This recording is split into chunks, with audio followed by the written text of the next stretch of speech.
जय श्री राम। बुंदेलखंड की अयोध्या है ओरछा, जहाँ के राजा हैं श्री राम। विश्व का अकेला मंदिर है जहाँ राम की पूजा राजा के रूप में होती है और उन्हें सूर्योदय के पूर्व और सूर्यास्त के पश्चात सलामी दी जाती है। ओरछा को दूसरी अयोध्या के रूप में मान्यता प्राप्त है। यहाँ पर राम राजा अपने बाल रूप में विराजमान है। जन श्रुति है कि श्री राम दिन में यहाँ तो रात्रि में अयोध्या विश्राम करते हैं।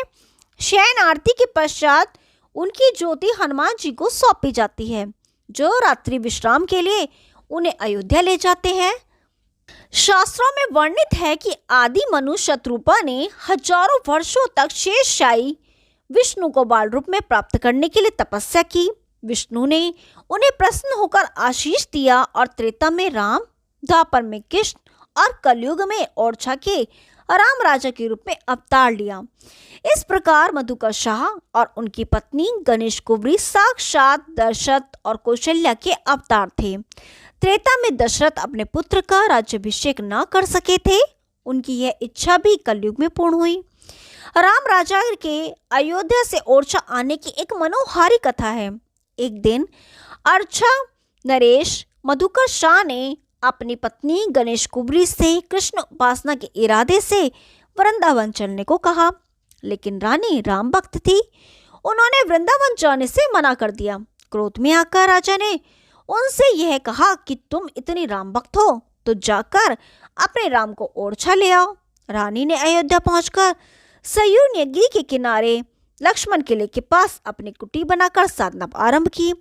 इन्हीं दिनों संत शिरोमणि तुलसीदास भी अयोध्या में साधनारत थे। संत से आशीर्वाद पाकर रानी की आराधना दृढ़ से दृढ़तर होती गई, लेकिन रानी को कई महीनों तक राम राजा के दर्शन नहीं हुए। अंततः वह निराश होकर अपने प्राण त्यागने सरयू की मझधार में कूद पड़ी।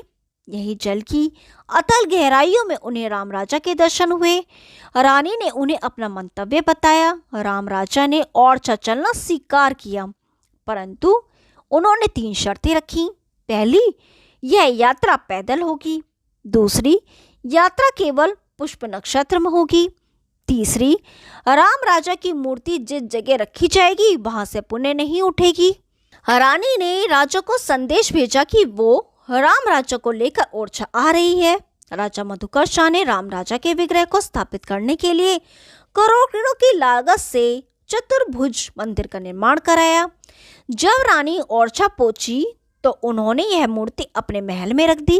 यह निश्चित हुआ कि शुभ मुहूर्त में मूर्ति को चतुर्भुज मंदिर में रखकर इसकी प्राण प्रतीक्षा की जाएगी, लेकिन राम के इस विग्रह ने चतुर्भुज मंदिर जाने से मना कर दिया। कहते हैं कि राम यहाँ बाल रूप में आए और अपनी माँ का महल छोड़कर वो मंदिर में कैसे जा सकते थे। राम आज भी इसी महल में विराजमान है और उनके लिए बना करोड़ों का चतुर्भुज मंदिर आज भी वीरान पड़ा है। यह मंदिर आज भी मूर्ति विहीन है। यह भी एक संयोग है कि जिस संवत 1631 को राम राजा का ओरछा में आगमन हुआ, उसी दिन रामचरितमानस का लेखन भी पूर्ण हुआ। जो मूर्ति ओरछा में विद्यमान है उसके बारे में बताया जाता है कि जब राम वनवास जा रहे थे तो उन्होंने अपनी एक बाल मूर्ति माँ कौशल्या को दी थी। माँ कौशल्या उसी को बाल भोग लगाया करती थी। जब राम अयोध्या लौटे तो कौशल्या ने यह मूर्ति सरयू नदी में विसर्जित कर दी। यह मूर्ति गणेश कुंवरी को सरयू की मझधार में मिली थी। यहाँ राम ओरछाधीश के रूप में मान्य है। राम राजा मंदिर के चारों तरफ हनुमान जी के मंदिर हैं। क्षणधारी मंदिर, बजरे के हनुमान, लंका हनुमान के मंदिर एक सुरक्षा चक्र के रूप में चारों तरफ हैं। ओरछा की अन्य बहुमूल्य धरोहरों में लक्ष्मी मंदिर, पंचमुखी महादेव, राधिका बिहारी मंदिर, राजा महल, राय प्रवीण महल, हरदौल की बैठक, हरदौल की समाधि, जहांगीर महल और उसकी चित्रकारी प्रमुख है। ओरछा झांसी से मात्र 20 किलोमीटर की दूरी पर है। छतरपुर से भी टीकमगढ़ के लिए रोज रेल सेवा है। बाकी झांसी देश की प्रमुख रेलवे लाइनों में से जुड़ा है। पर्यटकों के लिए झांसी और ओरछा में शानदार आवास गृह बने हैं। ओरछा जिला टीकमगढ़। ओरछा की अन्य बहुमूल्य धरोहरों में उसकी चित्रकारी प्रमुख है। ओरछा झांसी से मात्र 15 किलोमीटर की दूरी पर है। राजा रामचंद्र जी की जय। यदि ये कहानी आपको पसंद आई तो वीडियो को लाइक कीजिए, शेयर कीजिए और चैनल को सब्सक्राइब कीजिए। हम आपके लिए ऐसी रोचक कहानियां लाते रहेंगे। तब तक के लिए नमस्कार।